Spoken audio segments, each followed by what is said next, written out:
Hey, what's up guys, and welcome back to Anime King 2, and yes, today I'm going to be giving you a brand new series. What if Naruto was kidnapped and returned with a bloodline? Part 1 guys. If you enjoyed and want to see part 2, go ahead and click that red subscribe button and become part of the Anime King family. And thank you for all of your help and support. Remember to comment down below and tell me if you're new. I'll be replying and talking back to all of you. And also guys, go ahead and check out Anime King and also Anime King 3. If you're new, yes, I did have 3 channels, Anime King, Anime King 2, Anime King 3, which I post what you fun every single day. Yes, you heard that correctly. Every single day for you guys to enjoy.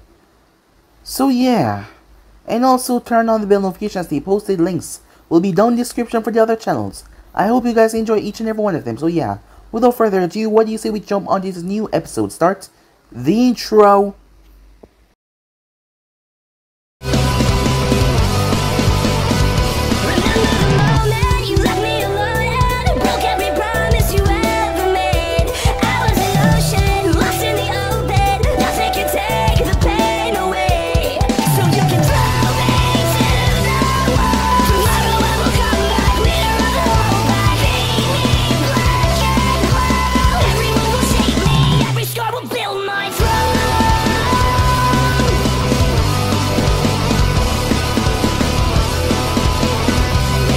Summoning Jutsu, a voice called out.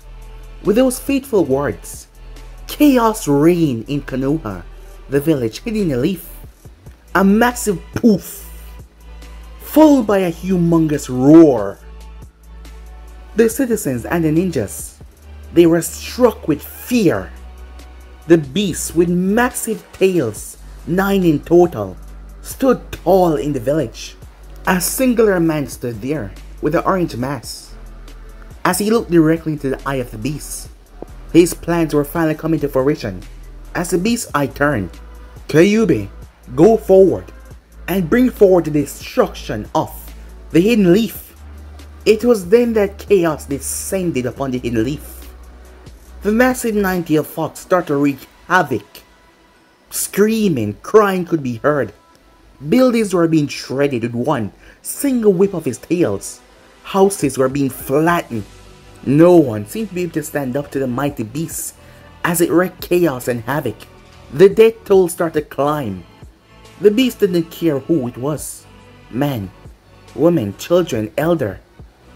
It just started to slaughter everything around it. The shinobis that leapt into action were willing to put their life on the line. But their attacks were not harm the beast that greatly. It was just too powerful. Some shinobi started to evacuate the civilians as fast as possible, as the others tried to hold it off, raining down jutsu on the thing, kunai shurikens. But despite all their efforts, the beast was not really being affected. It was then that several of them came up with the idea. Attacking the body was not doing anything. Its eyes. They went for the eyes. Several shinobis came together as they combined their technique, using a collaboration of wind to get high up along with fire and earth. They aimed directly towards the beast's eyes. Mixed with earth and fire, it was like molten lava. The beast turned at the right possible time as it was hit directly in the face. The beast howled in pain as the projectile slammed right into his eyes and nose. The shinobi started to get filled with morale, thinking that they could do this. Yes! Someone finally hurt the monster! Keep at it guys, its face is the weak point. Aim for the face, they yell. The beast turns attention towards a party that dared to attack it. It brought its hand down. It was laughing as it seemed to enjoy and relish in the chaos. As it looked down towards them, it then spoke. That took them for a loop. That was cute, it said. Shrugging off their attack like it was nothing, it then proceeded to slaughter all of them at the front. On top of the Hokage's monument, a blonde-haired man was surveying everything. As he looked over the numerous fire and destruction, that man was none other than the 4th Hokage, Minato Namikaze. Knowing that there was no physical way to stop the beast, especially within jutsu or hand-to-hand combat, the only way he could think of was to seal it away. Meanwhile, the fox had felt the chakra of Minato as the thing turned.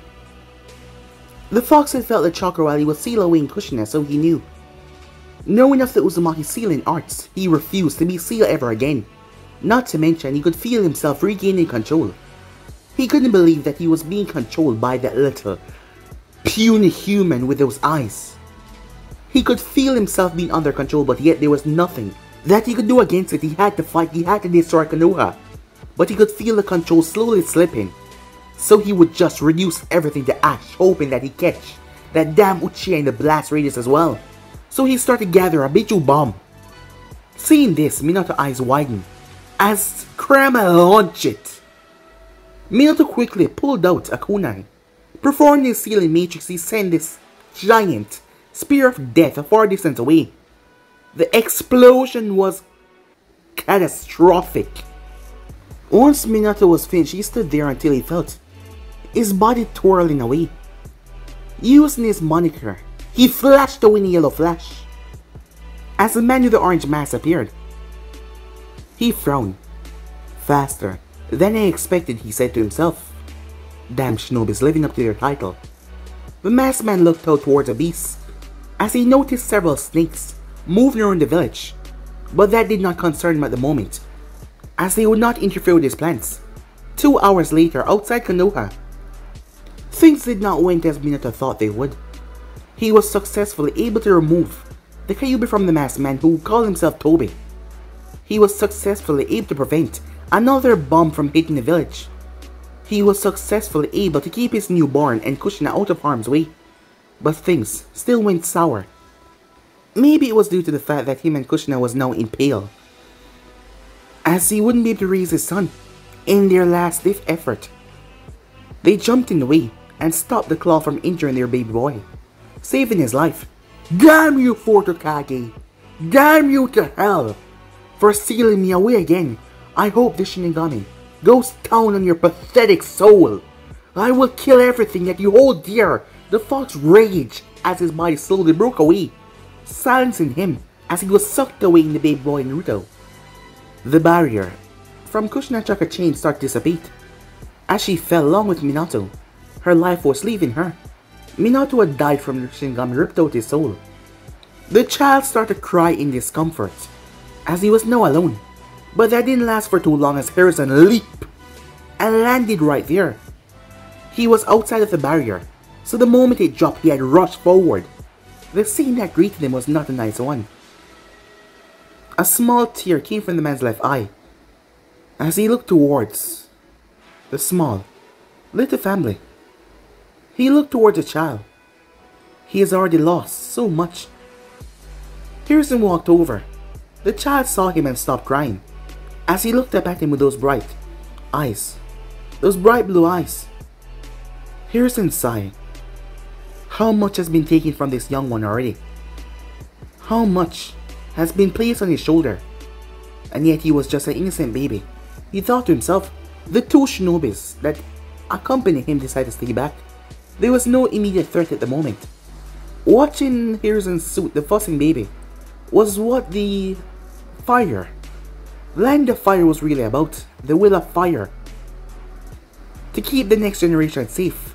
To keep moving despite the great plagues that might plague on the old generation. Just keep the young ones. Alright. Oh my.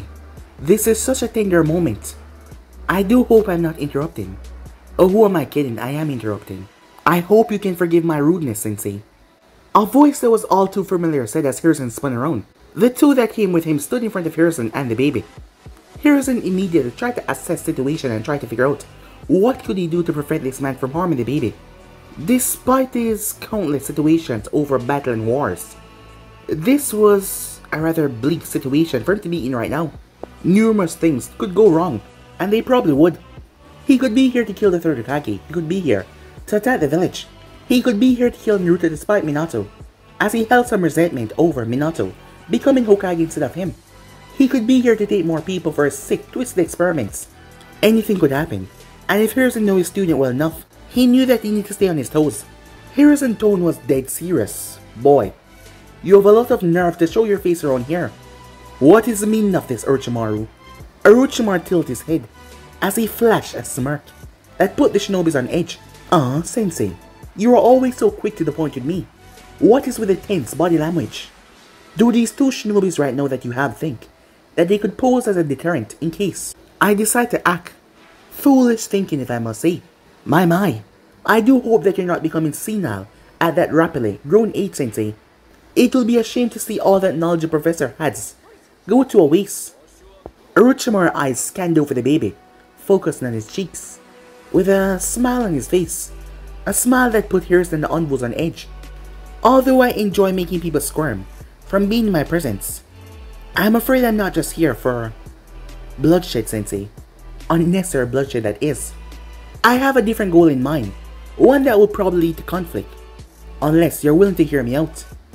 How about it, Sensei? Until necessary, we can skip the hostility and just talk.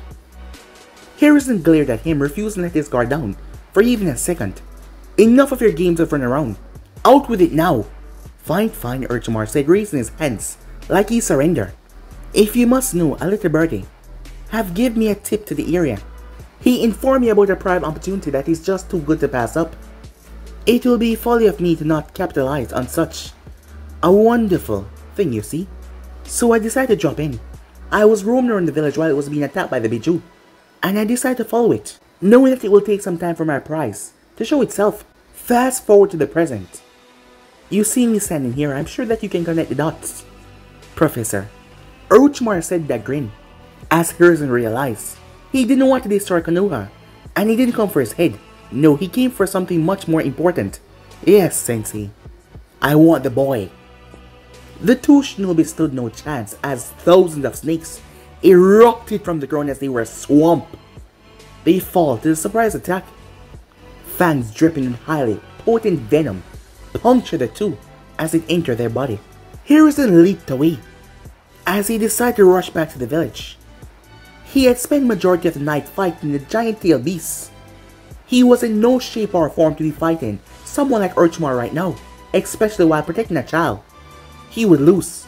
He was too exhausted after long battle that he had, knocking the nine tails out of the village while Minato was gone. For a long period of time, he believed that Minato was preparing the seal. So at the moment, he could not fight Orochimaru. If he didn't have the child though, he would have gladly risked his life to take down his former student to rectify his mistake. But he couldn't risk the child's life, so he moved. As he landed back on his feet, Orochimaru spreading snakes all over the area. Hiruzen looked toward his two envoys that were with him a moment ago. Rage spreading over his face. What happened to no unnecessary bloodshed, boy? Was that not what you asked for? Simple, Orochimaru said. They were in the way, so I felt like it was necessary to remove them. Hiruzen clenched his fist in anger as Orochimaru saw that Sensei decided to flee. He was in no shape to fight him, but Orochimaru wouldn't allow that as he dashed forward. Oh, Sensei, planning to run the smart move, but I can clearly see that you are exhausted. And how will you protect the child and yourself as well? Shooting snakes out like a blanket widespread and pulling out his Kusanagi from his throat, Orochimaru attacked. The attack plan was foolproof because it either forced Hiruzen to dodge a sword and get swamped by the blanket of snakes, or get swamped by the snakes and dodge a blade. That is exactly what Orochimaru thought. But the thing was, Hiruzen, well, he has lived for this age for a reason. He was a crafty, smart man. Instead of going wide, Hiruzen turned and rushed towards Orochimaru. He rushed in close. Orochimaru brought the snakes around the left hand, so they came around, leaving the exposed center wide open, holding the blade in his other hand.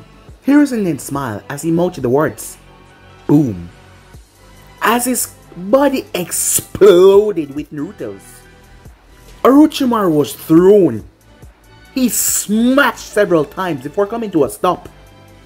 His body burned and mangled, seemingly dead, until two hands shot from it and ripped open and slid out of the mouth. Despite being caught at blank range like that, Orochimaru was still smirking. As he quickly realized what happened, Hiruzen made two shadow clones. When he had took down those two envoys, using that as a cover, he was fast with it as well, and had them explode on him. Orochimaru was not surprised though, even with Hiruzen a bit tired. He knew that it would not be an easy task to take the boy away. It would be hard, but he came here for the child, and he would not leave until he had him. Nothing would stop him. He chuckled when he saw the massive snakes over to the center. Did Hiruzen really thought he was gonna get away that easily? Meanwhile, run. Jump, flip, dodge, evade. Hiruzen moved as the place was swamped by snakes. He was lucky that the exploded clones bought him some time. He created 2 other clones to grab Kushina and Minato corpse and seal them away and bring them back to the village. He was feeling more exhausted than ever as he ran. He escaped into the forest. That was the easy part, but navigating through the forest, that was where things got a lot more trickier than before. Orochimaru basically booby-trapped the entire forest, and it was becoming more and more difficult to navigate. He landed on a branch as the gorilla attacks from the snakes were lighting up. As he was able to catch his breath, he looked down at the baby as he gazed into the boy's eyes. He thought the child would be crying out loud by now, but no, he was going along with the ride. He seemed to be enjoying it. Hiruzen didn't dwell on that though as his sixth sense kicked in. Danger. He jumped off the branch as a snake, about the size of a train, crushed it down. Sarutobi landed and made a dash. 2 more snakes burst from the ground. As they came at him from both sides, their mouth wide open to devour him. He held on to Naruto tightly as he leaped up in the air. The 2 snakes crashing together, their bodies tangling up. It was then that he felt it behind him, but it was too late. Hidden shadow snakes! Hiruzen was grabbed, his arms and legs and his neck. His hand was pulled outwards, forcing him to release the baby in mid-air. Hiruzen cried out to the snakes sink their fangs into him, pumping his body of furious toxins. He could only watch as time seemed to slow down as Naruto fell. But another snake curled itself upon a branch before it shot itself forward and swallowed the child. Hiruzen's expression reflected nothing but pure shock and horror as he too started to sink. Instead of the toxins killing him, they paralyzed Hiruzen. He crashed right into a branch as he slammed right down hard. Down below, Orochimaru patted the snake on the head that swallowed Naruto. As the snake dug on the ground, it did not swallow the child completely, as it had it in its mouth. It was going back to the base. Orochimaru leaped into the branch as he looked towards the old man. Don't worry, Sensei. The 4th Hokage legacy will be safe with me. I will take good care for Jinchuuriki and let him realize its potential to the fullest extent. I'm afraid our little reunion will have to be cut short, so farewell. Hiruzen started to get back up to his feet forcefully. Orochimaru merely smiled. We will see each other soon, Sensei. Very, very soon. With that, he flashed away, using the sunshine to get out of there. Hiruzen collapsed down to one knee, tears leaking from his eyes. Minato, Kushina, I'm so sorry. I couldn't keep him safe. Things weren't looking good for Konoha. Not good at all. 3 days later, hidden base. Footsteps echoed through the corridor. As a nondescript servant, chest was tight with nervousness, as he had news delivered to his master. News that was not really good. Add on to the fact that ever since the Jinchuuriki arrived, the boss has not been calm due to their incompetent nature in not keeping the child out of harm's way. It was clear that anyone that didn't want to be devoured by a snake stuck to the shadows and stayed away from their master when he was in a bad mood. But this poor unfortunate soul got a really bad day. He was the one that is going to deliver the message. He gulped nervously. It took him a while to regain his sense of calmness, which was still racked with fear. As he stopped at the door, Orochimaru-sama, I come with news regarding one of your recent experiments. May I come in? You may enter. As the man stepped in, I am not in a good mood right now, so speak quickly. The man was trembling by that point. Orochimaru was in there with 2 young boys. The baby was in the bed. The first child seemed to be around 8 years old. He had on glasses, with greyish hair, purple high shirt and pants combo. Beside him was a younger fellow. He seemed to be around 4 or 5 years old, as he had 2 white dots on his forehead. His gaze turned towards the person that entered the room, his gaze looking cold. Messenger, Orochimaru said. What is the good news that you have bring me? I sure hope it's something that can lift my spirits. The man started to tremble even more. Well, Orochimaru-sama, he said, knowing that he should not be stuttering in front of someone like this. As you recall, you left several of your medical shinobis in charge monitoring your test subjects that you injected with the Mokidan Genkai. As the man trailed off a bit, Orochimaru spoke. Remember what I said before you enter the room. I hate for young Naruto-kun here to become fussy, due to the room being covered in your insides. Yes sir, he said, trying to make himself not stutter. I regret to inform you that all but one of your test subjects survived. The look on Orochimaru's face was neutral, and that scared the young ninja even more. How's the one child that survived? The look in the man's eyes were scaring the messenger, as he felt like he was about to wet himself in time now. Well, overseers of the experiment report that he's missing. They have reason to believe that he has escaped. Oh? Do tell, Orochimaru said. There were several skewered shinobi, bodies that were rippled with sharp skewers of wood. There's also a tree growing out of the west wing of the base, and that is where they believe he made his escape. The only test subject that survived managed to escape. Orochimaru was angry. It seems like his subordinates need to be severely punished and go through more excruciating training if they let this slip up happen, because he will not tolerate this in the future ever again. But despite the fact that the Monkey-don hopeful got away, Orochimaru was still smirking. A hopeful smirk as he looked down towards Kimimaro and then at Naruto. As he chuckled a bit, Kabuto glanced up towards him. Orochimaru-sama, your thoughts? It seems that there is something that can be gathered from my unfortunate attempt for the potential Monkey-don warrior. Think about it, Kabuto-kun. Take note of all the people in the room, especially the youngest. You're a smart boy. I know that you can figure out why I'm absolutely excited, giddy even. Orochimaru was beyond excited. The amount of potential he saw in this, it was just so much. Ridiculous, absolutely ridiculous even for him. Despite all the morally deprived, messed up things he has done, it seems that Kami decided to reward him. Kabuto heeded his master's words as he started to analyze the two, keeping the previous experiment in mind. Firstly, Naruto was a jinchuuriki that was known through the elemental nations as basically powerhouses. They were the people that got sent on the battlefield to turn the state of war due to their high durability, amazing chakra capability, and freakish stamina, and both of the two combined. Throw in the fact that Naruto was a Uzumaki, a clan known for their high level of potent chakra and long lifespan, longer than normal shinobis by a long distance. He then turned towards the second youngest there, Kimimaro Kaguya. The Kaguya clan was a power-hungry, savage clan that was ready for brutal fights with just about anyone. His real point though was Kekkei Genkai, the dead bone pulse. It had many benefits such as high regeneration skill, a resistance in taijutsu to almost any brutal attacks because of the bone density. In a close combat fight, the person could decimate their opponents with their bones. The person would be a literal walking weapon, have the best defense and offense as well. With these two things in mind, Kabuto's eyes went wide. Surely you do not mean, as he looked towards Orochimaru. Orochimaru was smiling so bright. Those in the room realized there was something worse than his wrath, his happiness. I'm glad we're on the same page now. Now come, grab our little Naruto-kun. We have a procedure to revamp, so that we don't have that idiotic success rate again. He then paused. He looked down towards the messenger. The man smelled like urine. He had pissed himself. Orochimaru placed a soothing hand on his back, rubbing it like he was trying to console the youth. At ease, my boy. Hearing those words, he thought that he was not going to die today. Despite what has happened, the news that you brought me is quite exciting news, because it has given me inspiration to start a new project, and I have to commend you for that.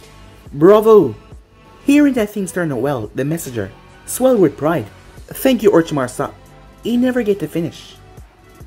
His head was brutally slammed into the ground.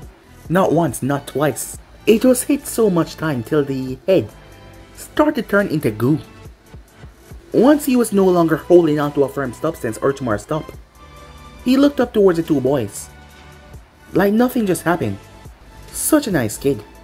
Unfortunately, his mistake was urinating in my room, causing me to lose my temper and weak the precious Naruto-kun. And who would I be if I could tolerate a weak shinobi in my ranks that cannot stand up to pressure? I wouldn't be a good leader now, would I? Come, my boy, he said, getting to his feet. It's time that we get to work. As Kabuto held the baby Naruto and moved, Kabuto actually cracked a smile. It was not every day you work on creating the perfect jinchuuriki host. with the ultimate Kikigenkai technique. Time skip. 7 years later, a beautiful melody was playing by her flute as she sat cross-legged on the floor in her room, playing her music. It was calming, sweet, nice. Until, psst, Teiwaya, wanna help me murder Naruto? As the tranquility sound came to a stop, as she turned her head. Why would I want to do that, Kidomaru, she asked. The little shit hasn't done anything to me in a while. She then took notice of the whipped cream on the 6-armed boy's face. He was probably a victim once again of the punk pranking sprees. His clothes was also targeted, as in big, bold red, "I suck ass" was written on his clothing. As she laughed, she couldn't help it but laugh. "You wanna help me," he said. "I know you do. I can't nab him by myself since Kimimaro is always trying to be his bodyguard, and because of his inhuman speed, those two freaks of nature need to be brought on a peg, especially the smaller one." "Look at me for crying out loud," he said. This was ridiculous. How did that little bastard even get hold of that red paint in the first place? It wasn't at the base they were in contain a lot of vibrant color, mostly brown, grey, or purple. It was highly unlikely that he went out to get it, considering the fact that Orochimaru never let him leave the base at all. Still snickering, Teiwaya spoke up. "Before I decide to act, there's one question that needs to be answered," she said. "I know your question already. I still lose sleep on wondering where all this pain come from. I swear it has to be Orochimaru playing favorites. It is the only logical explanation." Teiwaya sweat drop at that. "No, dumbass. That wasn't what I was gonna ask. What I was gonna ask is, how did you have enough time to write that all over your clothing and cover your face in whipped cream? I know that you guys are pretty dumb, but not that dumb to let a 7-year-old go to town on your clothing." He said something, but it was rather low. "Speak up, dumbass. I didn't catch that." His face becoming flustered as he looked embarrassed. "Never mind. It's not important anymore. You do realize what today is, though." He didn't want to lose any more face in front of the only female member of the team. Searching through her memories, she realized what he was talking about. The event that will determine where they all stood in the pecking order under Orochimaru. Shit, that wasn't good news. Mainly due to the fact that the two most dangerous people in the base that weren't Orochimaru were also participating today. Kidomaru was already a victim without even being harmed. Now they had to deal with the two monsters, Naruto and Kimimaro. Despite only being 7 years old and a tad bit smaller than Teiwaya, Naruto was probably the strongest person that visits the base on a daily basis. She wasn't even gonna count Kimimaro, Kabuto, or Orochimaru. Those three were the people that she avoided fighting, disrespecting, or pissing off for various reasons. Kimimaro was a violent type. While he might look calm, pissing him off wouldn't end well for you. He still had the Kaguya blood in his veins. He might look calm on the outside, but when things got too much for him sometimes, he kind of snapped in a way that frightened everyone. The only two people that could really calm him down was Orochimaru and Naruto. And Kabuto was the doctor around here. Pissing off someone that you went to for healing and help if you got hurt wasn't a good idea. And Orochimaru was an excellent ninja. Enough said about that. That was the only thing that needed to be said about him. Damn it, why does it have to be today? All I wanted to do was train, eat and sleep, not fight for my life. The 9-year-old Teiwaya cursed as she flailed her arms around. "Hi guys, are you ready to have fun today?" a voice behind Kidomaru said. That sent shivers down his spine. He spun around, but there was no one behind him. He then turned as he saw the child leaning up against the wall. Kimimaro zipped past Teiwaya as he was destined to see the little shit in pain for what he did to him. He could see the future right now, could see that bastard on the ground, rolling around in agony. The person simply watched him come towards him before. BAM! A foot slammed into Kidomaru's face. "Good morning to you too, Kidomaru. How's it hanging?" Damn it, he hated that kid as much as Teiwaya loved swearing. Every fiber of his being hated him. As Kidomaru dropped towards the ground, holding his face. As Naruto walked over to the person that he thought was his most best friend in the world. "You gotta get better at finding me, Kidomaru. I got so bored hiding I decided to come and find you instead. Find and destroy you." Well, that wasn't a part of the plan. Oh well, that was a pretty fun game of hide and destroy, don't you think? "I hate you! Why do you think that we're friends? My aspirations in life include beating your head in until the white meat shows. That sounds fun. We definitely have to try that next time. Hey Teiwaya-chan, wanna play with us? Don't Teiwaya, he's a demon in human skin. He doesn't know right from wrong. He will probably scar you for life. I wouldn't hurt her the way I hurt you. She doesn't deserve that. Why do I deserve it? Simple. I like hurting you. It's always fun to see you get like this when you're in pain. A sadistic 7-year-old that relished in people's pain and suffering that he caused. If there was any doubt that Orochimaru did not influence him before, it was very clear now. As funny as I find to watch him squirm around and "You too, Teiwaya," Kitamura said, but he was silenced as Naruto kicked him in the head. You are saying, he asked, as Kitamura was knocked unconscious. How is the plan for today supposed to go down? You should know. You are his favorite after all. It was obvious that Naruto was a golden egg in Orochimaru's eyes. Ever since he underwent the experiment and he learned how to walk, Orochimaru declared that if anyone tried to harm him, they will have to answer to him. This of course caused everyone to avoid Naruto like he was a human plague, which led to some tendency of harass anyone that just had some interaction with him. Besides Kimimaro and Orochimaru though, Naruto tilted his head, finding the assumption that he knew everything because, well, he was important to sneaks on him. Well, that was incredibly wrong. Come on. Do you really think I know how things are gonna go today? Why would I know? I mean, look at me. I'm only 7 years old. How would that make him look? To have a 7-year-old know his plans? Shit, he had a point now that she thought about it. Personally, I would just be prepared for anything. You know how twisted and sick that evil man could be. Teiwaya noticed the animosity in his voice. Where did that hostility come from? I thought you were the golden child. But it sounds like you almost hate him. Look in Naruto's eyes. He seemed angry. Me and Orochimaru. Let's just say we aren't as close or on good terms as everyone thinks. He's not my idol or my savior, if that's what you're thinking, said Naruto. Flashback, 3 years ago. Orochimaru was a happy man. Everything was going perfectly for him. No one could dampen his mood, no one at all. The reason why he's happy was standing in front of him, wearing only black pants, as that was his only clothing, no shoes or shirt. Naruto gazed up towards the snakes on him, the man that he viewed as his father figure. If anyone were to walk in the room, they would ask, why was there a grown man with a teenager with glasses eyeballing a child? Especially that he wasn't wearing a shirt, and they had a look of glee in their eyes. It was safe to say that Naruto had a questionable childhood under Orochimaru. Orochimaru then turned his head to Kabuto. Alright Kabuto-kun, how is our friend here adjusting to his Kekkei Genkai? Are there any complications or problems that need my attention? Based on my last test involving Naruto, I noticed there is no problem whatsoever. His vitals are healthy, all organs are performing rather well, and his immune system seems to be extremely strong. If I would say I would believe that, it will be impossible for him to be ill with any kind of disease. And he has a high tolerance for poison as well. He should know, he has been poisoning the child ever since he was able to walk, so that he could test his healing factor. But the poison was always flushed out of him in the span time of 30 seconds to an hour depending on the degree of the poison, how high it was. However, there are several things that I find that I believe that you should know. Well, go ahead, Orochimaru said. As you wish.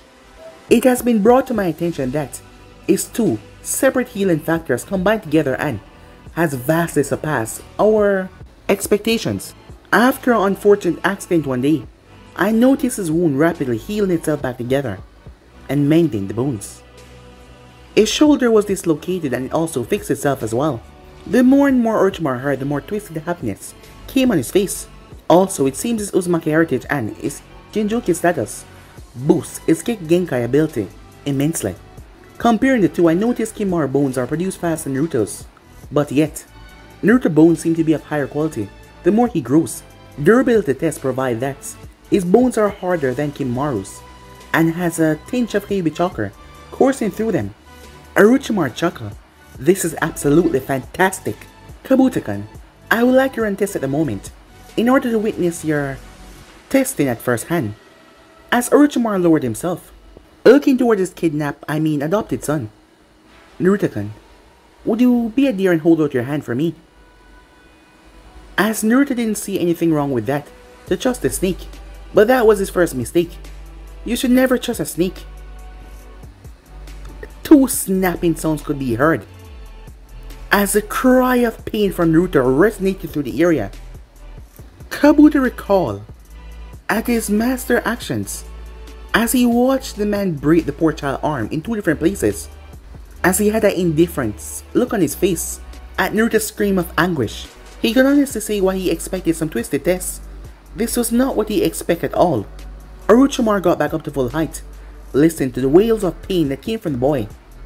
As Naruto looked at the Sannin in fear, as he started to back away, holding his broken arm, he tried to run away. But Orochimaru grabbed his ankle, stopping him. With disturbing ease, Orochimaru slammed him into the floor, hard enough to create a crater underneath him. He then snapped Naruto's ankle as Naruto screamed out once again. Orochimaru then leaned down. Don't take this personal, my boy. I simply want to test how durable your body was at the moment. Your health is a very important topic to me. Everyone in their right mind would call that bullshit after the shocking event that they just witnessed. Even Kabuto did. As he stepped out of the crater, satisfied that the boy remained conscious throughout his tests, he did not notice Naruto's look change from one of fear to one of anger and betrayal. His bones popped back in his socket and fixed themselves, as Naruto realized the Sannin cannot be trusted under no circumstances whatsoever. He also knew, at the first chance he got to leave, he would never look back on this place. End of flashback. Teiwaya winks, hearing how brutal Orochimaru was to Naruto at a young age. It made her physically sick. You think you'd be more gentle when dealing with his prized possession.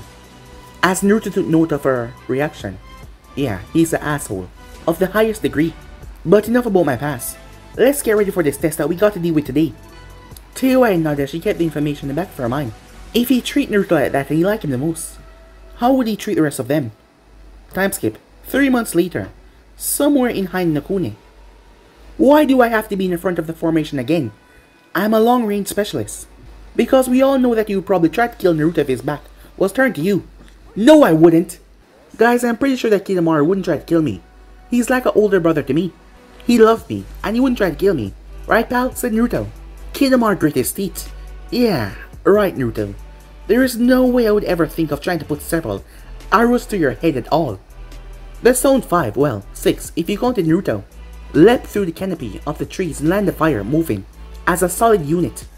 After the test 3 months ago, it turned out to be a giant death match to see who would survive. Orochimaru placed all of them as one group. Shortly after, he gave them all curse mark, with the exception of Naruto, as a reward for their performance.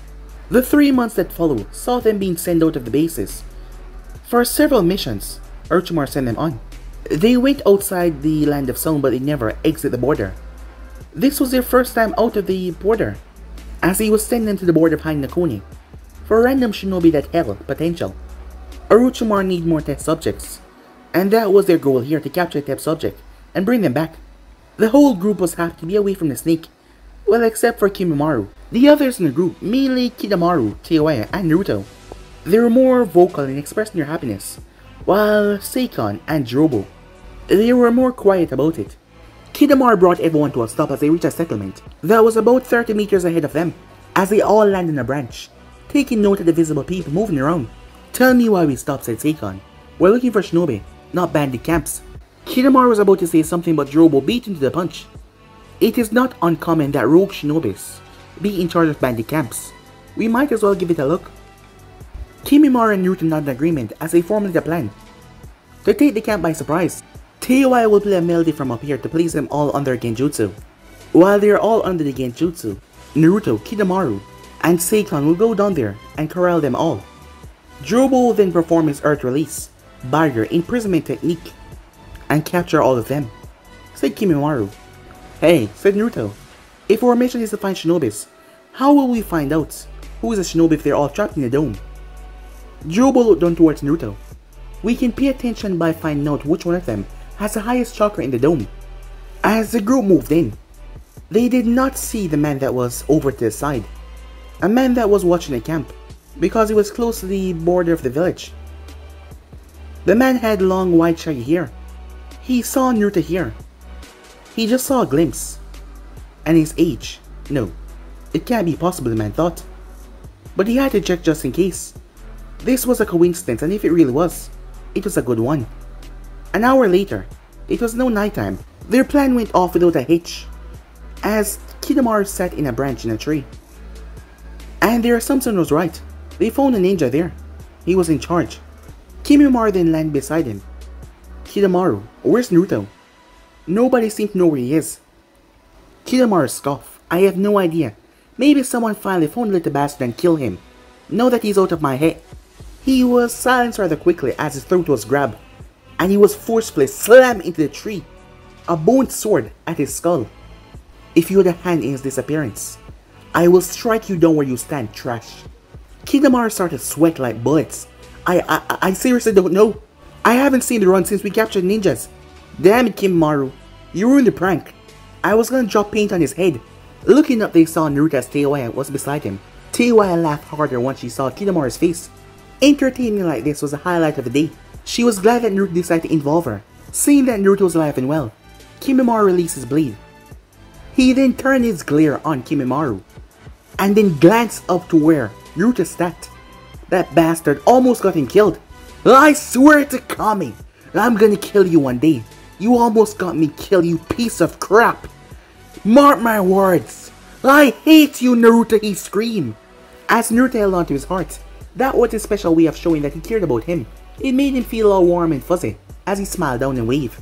Before anyone else could say something, someone landed right in front of Naruto. Naruto was surprised. This person was fast. Teiwaya's eyes narrowed at the person. How did he... As the man looked at Naruto's blue eyes. Whisker marks, 3 on each cheek. It gotta be him. Naruto, I know this is sudden and you don't know me, but you have to come with me. I am under a mission to bring you to your real home, should I ever see you. So please, make this easy for me. Kimimaro leaped up, bones protruded from his body. State your name, trash, so I may have the opportunity to report back to Orochimaru-sama, who is trying to take his main vessel. The man's gaze narrowed. Those bones, the Kaguya clan. Well, it seems like he's not gonna let Naruto go without a fight. I hate to smack all these kids around, but he's coming back with me. My boy, he said, get into his full height to show that he was ridiculously tall. You are looking at the number 1, sexy, manly, terrifying ninja in the elemental nation. Armies bow and tremble before me. Women swoon and offer themselves to me because of my manly charms. Introducing the one and only Jiraiya of the Sannin. As he spun, as everyone realized he had jumped on the top of a toad's head, not even focusing that much because of his ridiculous dance. Shit. This guy was a Sannin. Just like Orochimaru, this was not good. As Naruto looked at the man, so he was a Sannin as well? If he could get away from Orochimaru, he would go without a second guess, although he looked rather weird. Kimimaro, can I go with him? Said Naruto. No, Naruto, Orochimaru has plans of greatness, involving you in the future. But Orochimaru is a terrible person. Watch your mouth. Shit, I have to agree. Same here. Kimimaro glared at Teiwaya and Kidomaru, who dare speak about his master that badly. They need to learn some respect in the future. Once he was finished with this, he leaped towards Orochimaru with his bone, intent to take him out quickly. But despite his dangerous Hiki Genkai, the scale between the two of them was too far apart. Jiraiya slapped the bone aside before he charged a ball of energy and shoved it into his stomach, throwing him away as Kimimaro crashed through several trees. Kimimaro was the strongest out of all of them, and despite this guy's dancing and acting like a fool, well, he was no joke. Hey, did you guys see that? Naruto yelled. He made Kimimaro look like he sucked at fighting easily. Hey, if I come with you, can you teach me? Said Naruto. Oh yeah, and I want to learn that thing as well. The thing with the blue ball. Jiraiya would have feel a bit bad about putting the kid down, but his Hiki Genkai made his body tough, so he had to hit him a bit harder than the others. It was then that Kidomaru noticed. Where are the other two? Oh, the chubby one is in the stomach of a toad, and the feminine one's lying around here somewhere unconscious, said Jiraiya. How did you take them out without us noticing? We would have heard you. I'm a Sannin kid. My title is not for show. Point taken. Now, Naruto, come with me. I'll make you a deal. You can even bring that cutie beside you if you come. Teiwaya's eyes went wide when she heard that he was here for Naruto. She never expected. I can really come, she said. I won't have to deal with that monster anymore. Jiraiya noticed a trembling in her voice when she said that. She really feared the snake. Yes, little lady, he said. You can come with us. I promise you would never be treated the same way that you were treated with him. As Jiraiya was angry, who knew what sick crap that snake has done to these kids, while Teiwaya was beaming in joy. She was unaware of the arrow that was being aimed towards her. Kidomaru was gritting his teeth in an attempt to strike down the trader, but he was still trembling, as out of anyone else he was close to her.